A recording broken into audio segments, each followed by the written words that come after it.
Un chef-d'œuvre de l'héritage oral et intangible de l'humanité. Un ouvrage sur le Moussem de Tantan, cette ville où a vécu l'auteur avec ses parents une partie de son enfance. Kitiminos Balcarès, historien, anthropologue, ambassadeur de bonne volonté de l'UNESCO, consul honoraire du Maroc en Espagne, il a vécu et accompagné la renaissance du Moussem de Tantan en 2004. L'ouvrage est préfacé par l'ancien directeur général de l'UNESCO qui fut présent à la première édition inaugurée par son Altesse Royale le Prince Moulay Rachid. L'événement de la présentation de ce livre a drainé des dizaines de journalistes et de personnalités espagnoles et européennes et bien évidemment une importante délégation marocaine dont des élus de Tantan.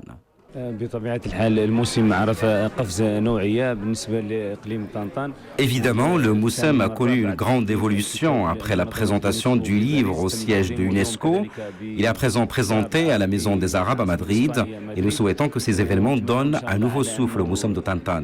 Évoquant ce livre, les intervenants reviennent sur l'histoire du Moussem, les traditions des tribus sahraouis, la richesse du patrimoine oral et immatériel de ces tribus. Beaucoup d'émotions. Kitty Munoz parle de ses parents, notamment de sa mère qui vécut 22 ans au Sahara marocain, de son enfance à lui à Sidi Ifni à Tantan et de l'amour qu'il porte au Maroc.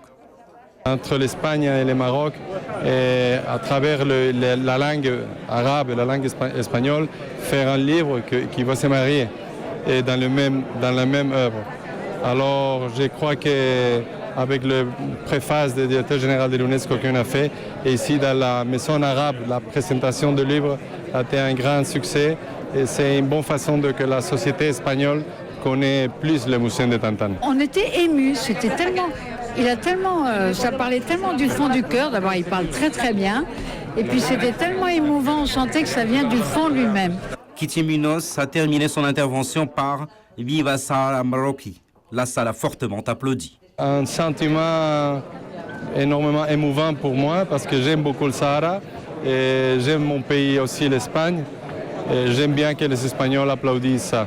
Mémorable et historique a été cette soirée à la Casa Árabe à Madrid.